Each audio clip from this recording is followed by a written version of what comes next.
सुर्खियों के बाद खबरों को विस्तार से देखेंगे। सबसे पहले मध्य प्रदेश का अपडेट आपको दे दें। मध्य प्रदेश में अब तक 1428 कोरोना के केस सामने आए हैं। इनमें से 139 स्वस्थ भी हुए हैं। 73 लोगों की मौत हुई है। इंदौर में 897 पॉजिटिव केस हैं। 52 लोगों की यहां मौत हो चुकी है। 71 मरीज स्वस्थ भी हुए हैं। एक और खास बात कि जो 71 मरीज स्वस्थ हुए हैं उनमें 16 अन्य राज्यों के हैं। मुरैना में आपको बता दें 14 संक्रमण के केस, 14 स्वस्थ हो चुके हैं। उज्जैन में 28 मामले सामने आए थे, 6 की मौत हो चुकी है, 3 मरीज स्वस्थ हो गए। जबलपुर में 20 संक्रमित मरीज सामने आए, 6 मरीज स्वस्थ हो चुके हैं। भोपाल में 213 कोरोना संक्रमित हैं, 7 लोगों की मौत हो चुकी है, जबकि 34 ठीक हो गए, डिस्चार्ज कर दिया गया। ग्वालियर में 6 मामले सामने आए, 6 के 6 मरीज स्वस्थ। शिवपुरी में 2 मामले सामने आए, 2 मरीज स्वस्थ हो चुके हैं। खरगोन में 39 कोरोना संक्रमित, 3 मरीजों की मौत, 3 मरीज स्वस्थ हो चुके हैं। छिंदवाड़ा में 4 संक्रमित सामने आए, 1 की मौत हो चुकी है। बड़वानी में 24 केसेस सामने आए। विदिशा में 13 केस, बैतूल में 1 केस, होशंगाबाद में 24 केस हैं, 2 का भोपाल में इलाज जारी है, इनमें से 2 का। श्योपुर में 4 मामले सामने आए, रायसेन में 7 मामले सामने आए, खंडवा में 33 मामले सामने आए, धार में भी मामले बढ़े हैं। देवास में 19 मामले सामने अब तक आ चुके हैं, 5 लोगों की मौत हो गई है। शाजापुर में 6 कोरोना संक्रमण के मामले आए। सागर में 2 केस सामने आए हैं। मंदसौर में 8 मामले सामने आए, इनमें से 1 की मौत हो गई। रतलाम में 12 केस सामने आए हैं। सतना में 2, टीकमगढ़ में 1, आगरमालवा में 11 मामले, अलीराजपुर में 3 मामले, राजगढ़ में 1 मामला। मध्य प्रदेश के इस मैप को देख लीजिए। बेहद सतर्क रहने की आपको जरूरत है।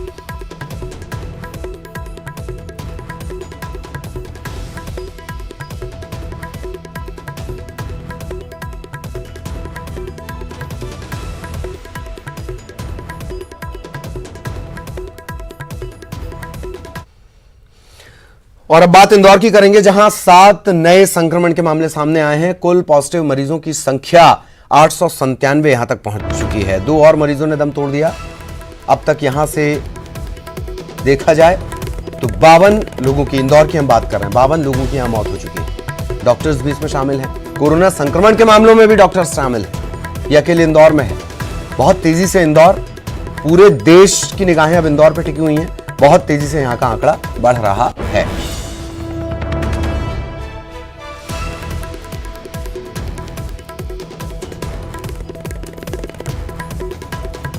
ये इंदौर की स्थिति। 7 नए मामले सामने आए हैं और अब संख्या यहां पर पहुंच जाती है 897। धार से भी बड़ा अपडेट आपको दे दें। 14 नए संक्रमण के केसेस सामने आए हैं। कोरोना संक्रमितों की संख्या बढ़कर हो जाती है 34। जिला प्रशासन और स्वास्थ्य विभाग सतर्क है। टोटल लॉकडाउन की स्थिति यहां पर है और लगातार जो प्रशासनिक महकमा है वो कसावट को बरकरार रखे हुए है। तो धार से बड़ा अपडेट आपको दे दें। अब यहां संक्रमण के मामलों की संख्या बढ़कर हो जाती है 34।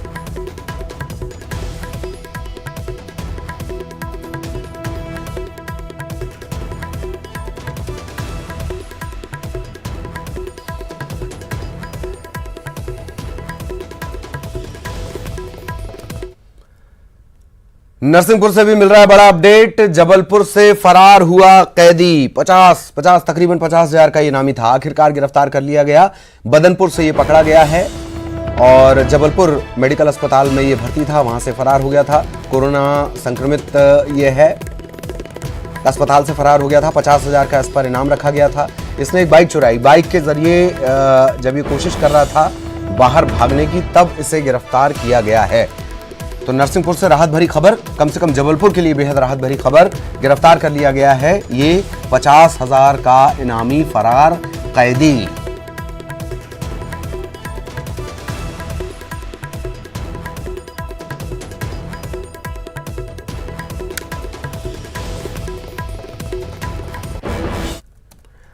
एक और बड़ा अपडेट आपको दे दें। घर घर से कोरोना की जानकारी जुटाएगी पुलिस। मुखबिरों के जरिए जानकारी जुटाने की तैयारी में है पुलिस। भोपाल पुलिस ने 218 वॉलंटियर बनाए हैं। कोरोना की जानकारी छिपाने वालों पर नजर रखी जा रही है। भोपाल पुलिस उठाने जा रही है बड़ा कदम। क्या ये कदम भी कामयाब होगा? हालांकि स्वास्थ्य महकमे में भी एक अमला होता है, जमीनी दस्ता होता है जो घर घर जाता है, जानकारी जुटाता है। पुलिस को ये जिम्मेदारी दी जा रही है मुखबिरों के जरिए, लोकल इंटेलिजेंस भी जिसे आप कह सकते हैं, ये बेहद मजबूत माना जाता है पुलिस के लिहाज से मुखबिरों का तंत्र। और अब इनके जरिए 218 वॉलंटियर बनाए जाएंगे और इन्हीं के जरिए जो जानकारी छिपा रहे हैं पुलिस से, प्रशासन से, उनकी जानकारी जुटाई जाएगी। और कोरोना वॉरियर्स की कड़ी में अब मध्य प्रदेश के भोपाल सिटी लिंक लिमिटेड के बस ड्राइवर्स भी जुड़ गए हैं। सिटी लिंक लिमिटेड का कहना है कि हम उन जरूरतमंदों तक सामान इन बसों के जरिए पहुंचा रहे हैं जिनको किराने की, खाने पीने के सामान की जरूरत है। सिटी लिंक लिमिटेड, इन्होंने मोर्चा संभाल लिया है, जरूरतमंदों तक सामान ये पहुंचा रहे हैं।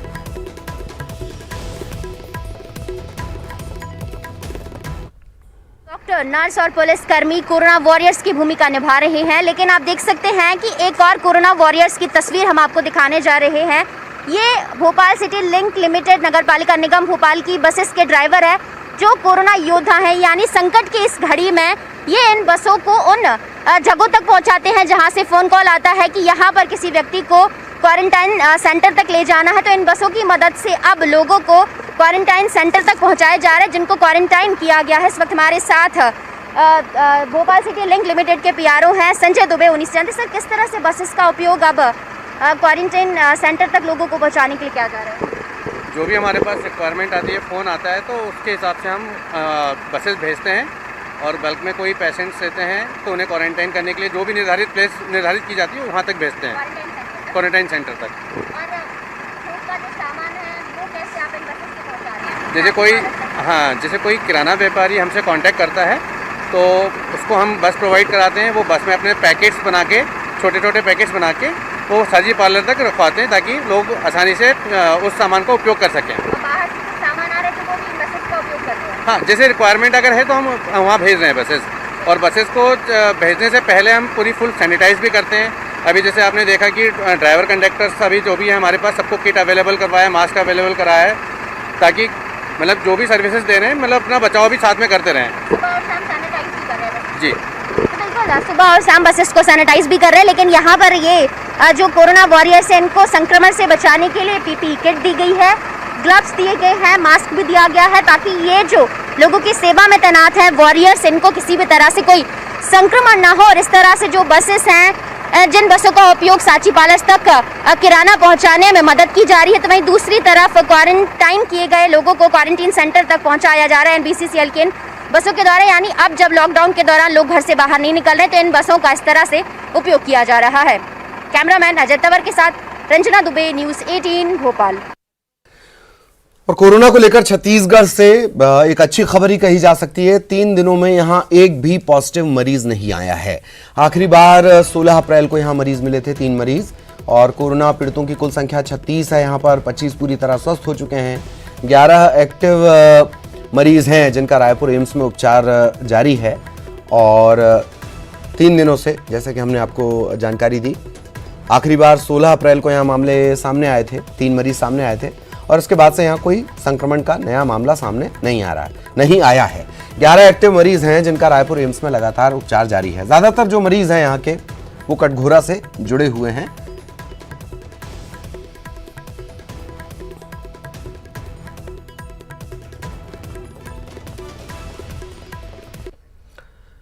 और कोरबा से भी राहत भरी खबर। यहां पिछले 24 घंटे में 429 लोगों की कोरोना रिपोर्ट नेगेटिव आई है। पिछले 72 घंटों में कोई संक्रमित मरीज नहीं मिला है। 1895 सैंपल में से 1867 सैंपल की जांच रिपोर्ट नेगेटिव आई है। कुछ सैंपल की रिपोर्ट अभी आनी बाकी है। आपको बता दें कि कोरबा में अब तक 28 संक्रमित मिल चुके हैं। पिछले 20 दिनों में कोरबा पहुंचने वाले लोगों को क्वारंटाइन किया गया है। सीएम भूपेश बघेल ने कोरबा को पूरी तरह से सील करने के निर्देश दिए थे। और कटघोरा में डोर टू डोर जांच का सिलसिला जारी है, ये दावा किया गया है।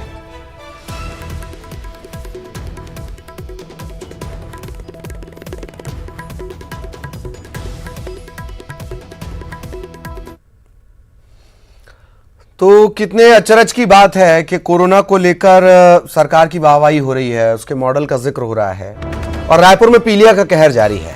पीलिया के मरीजों की संख्या 370 पहुंच चुकी है। अस्पताल में 145 लोगों का इलाज चल रहा है। 63 डिस्चार्ज हो चुके हैं। कॉम्बेट टीम की गुढ़ियारी में आज बैठक भी होने वाली है। पीलिया प्रभावित इलाकों में एक पाइपलाइन बिछाई जा रही है। ये सदियों से बिछाई जा रही है, ऐसा लगता है। ये लंबे अरसे से पाइपलाइन बिछाई ही जा रही है।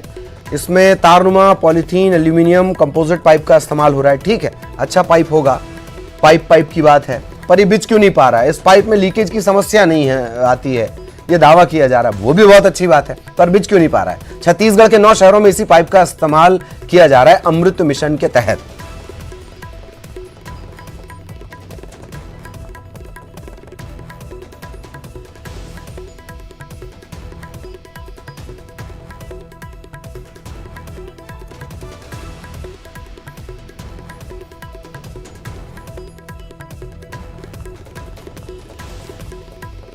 तो ये पीलिया की स्थिति है, पाइपलाइन बिछाई जा रही है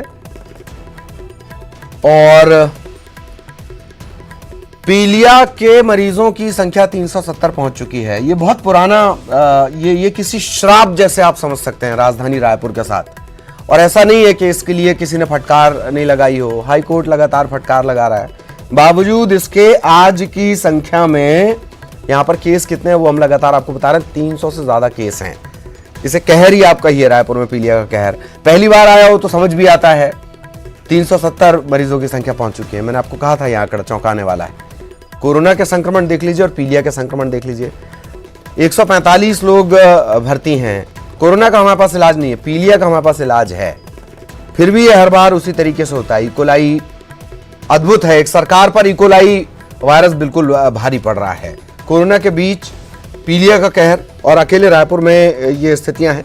बाकी जगहों पर भी है, पर रायपुर में स्थिति हर बार क्यों बिगड़ जाती है? 370 मामले एक ऐसी राजधानी में, जिस छत्तीसगढ़ की हर तरफ चर्चा हो रही हो कि साहब आपके यहाँ से तो कोरोना को लेकर बहुत अच्छा काम किया गया, वहां पीलिया किसी श्राप की तरह क्यों लोगों की जान ले रहा है? देवव्रत हमारे साथ जुड़े हुए हैं। देवव्रत, क्या कुछ अपडेट? अनंत काल से, सदियों से जो पाइपलाइन बिछ रही है, इसको लेकर भी कुछ अपडेट हो तो वो भी बताइएगा देवव्रत। जी बिल्कुल, हर साल इसी तरह से हालात होते हैं जब जो है गर्मियों की शुरुआत से ही पीलिया फैलने लगता है। और इस बार लगातार पीलिया के मरीज जो है बढ़ रहे हैं। जहां जहां स्वास्थ्य शिविर लगाए जा रहे हैं वहां नए मरीज मिल रहे हैं। और लापरवाह रवैया यहाँ नगर निगम कर रहा है, क्योंकि राजधानी में लोगों को साफ पीने का पानी तक मुहैया नहीं हो रहा है, जो दूषित पानी इसकी मुख्य वजह बताई जा रही है। और इसी वजह से ये पीलिया फैला और अब आंकड़ा 300 पार कर चुका है। और ऐसे में कोरोना से ज्यादा चिंता पीलिया की करने की जरूरत है, क्योंकि लगातार मरीजों की संख्या में इजाफा हो रहा है। इसे रोकने में नगर निगम और जिस तरह से स्वास्थ्य विभाग जो है वो एक तरह से नाकाम साबित हुआ है। क्योंकि अगर अभी तक के शुरुआत में जो मामले आए थे उसके बाद में अगर मुस्तैदी दिखाई जाती तो आंकड़े इतने नहीं ज्यादा बढ़ते। और जिस तरह से साफ पानी पीने का अधिकार हर नागरिक को है, क्योंकि ये बुनियादी जरूरतों में आता है, विशेष अधिकार होता है हर नागरिक का कि उसको साफ पीने का पानी मिले। लेकिन जिस तरह की ये देखा गया कि राजधानी में लगातार पिछले काफी समय से गंदा पानी आ रहा है, इसकी जानकारी भी नगर निगम को बाकायदा दी जा रही थी। हमने कई बार खबरें भी दिखाई और उसके बाद हुआ वही जिसकी आशंका थी। और पीलिया जिस तरह से फैला उसके बाद लगातार मरीजों की संख्या बढ़ी है और अब ये आंकड़ा लगातार बढ़ता जा रहा है। देखना ये होगा कि अब इस पर किस तरह की कोई रणनीति बनाई जाती है। जी जी, अभी भी नीति रणनीति पर सरकारें और जिम्मेदार चिंता कर रहे हैं। बहुत बहुत शुक्रिया देवव्रत आपका। और ब्रेक के बाद भोपाल से बड़ा अपडेट, घर लौटेंगे कोटा में फंसे हुए छात्र। सरकार कोटा भेजेगी। राजस्थान में जो कोटा है, कोचिंग हब के तौर पर इसे जाना जाता है। इससे जुड़ी सुसाइड की खबरें आप लगातार देखते हैं। यहाँ बच्चे पढ़ने जाते हैं पूरे देश से। तो 100 बसेस रवाना की जाएंगी छात्रों को लाने के लिए और प्रवेश परीक्षाओं की तैयारी के लिए छात्र यहां पर पहुंचे हुए हैं। श्योपुर कलेक्टर ने कोटा कलेक्टर से चर्चा भी कर ली है। प्रदेश के सैकड़ों छात्र कोटा में फंसे हुए हैं। जबलपुर के भी छात्रों की शहर वापसी होगी। मंदसौर के 45 छात्र हैं, शाजापुर के 27 छात्र हैं, भिंड के 118 छात्र हैं। यहाँ 5 बसेस रवाना की जा रही हैं। यूपी ने 200 बसेस रवाना की थी। 100 बसेस मध्य प्रदेश रवाना कर रहा है। सहयोगी अनुराग इस वक्त हमारे साथ जुड़े हुए हैं, सीधा आपको उन्हीं के पास लिए चलते हैं। अनुराग, किस तरीके से पूरी व्यवस्था की जाएगी? अच्छी बात है, छात्रों को घर लाने की कोशिश की जा रही है। बहुत सारे मजदूर भी इन सब के बीच फंसे हुए हैं। खैर, कैसे पूरी व्यवस्था काम कर रही है? कब तक बच्चे वापस आएंगे? अनुराग। देखिए ललित, सरकार ने इस बात को लेकर अब पहल तेज कर दी है कि किस तरीके से दूसरे राज्यों में, खासतौर पर कोटा में जो प्रदेश के अलग अलग जिलों से गए छात्र हैं उनको वापस लाया जाए, और इसके लिए खास तौर पर 100 बसों को अब कोटा भेजने की तैयारी है। कोटा कलेक्टर को लेकर इस बारे में चर्चा की जा चुकी है, श्योपुर कलेक्टर के जरिए ये चर्चा की गई है, और सरकार अब इस कोशिश में जुटी है कि जिन छात्रों की तरफ से लगातार इस बात को लेकर शिकायत आ रही थी कि लॉकडाउन के चलते वो वहां पर फंस गए, वो अपने शहर या गांव के लिए लौटना चाहते हैं, ऐसे छात्रों को वापस लाने की तैयारी में अब सरकार जुट गई है। और मुख्यमंत्री शिवराज सिंह चौहान के निर्देश पर जो है श्योपुर कलेक्टर ने इस बारे में चर्चा की है, और तकरीबन 100 बसों को तैयार किया जा रहा है, जिसके जरिए 6 से 8 एक छात्र को बस में बिठाकर उसके जिले तक पहुंचाया जाएगा, क्योंकि सोशल डिस्टेंसिंग का पालन बस के अंदर भी किया जाएगा। और चूंकि दूसरे शहर से प्रदेश में छात्र लाए जाएंगे तो उनकी स्क्रीनिंग भी कराई जाएगी, और यदि किसी छात्र को कोई लक्षण कोरोना वायरस का मिलता है तो उसको फिलहाल क्वारंटाइन किया जाएगा। कोशिश इस बात को भी लेकर है कि जिस जिले में छात्रों को पहुंचाया जाए वहां पर भी उनको क्वारंटाइन रहने की सलाह दी जाए। और वाकई क्योंकि कोटा में स्थितियां इस तरीके की हैं, हालांकि वहां लगातार काबू में कोशिश की जा रही है कि स्थितियां काबू में आए। अनुराग, वक्त कम है, बहुत बहुत शुक्रिया आपका इस तमाम जानकारी के लिए। तो बच्चों के लिए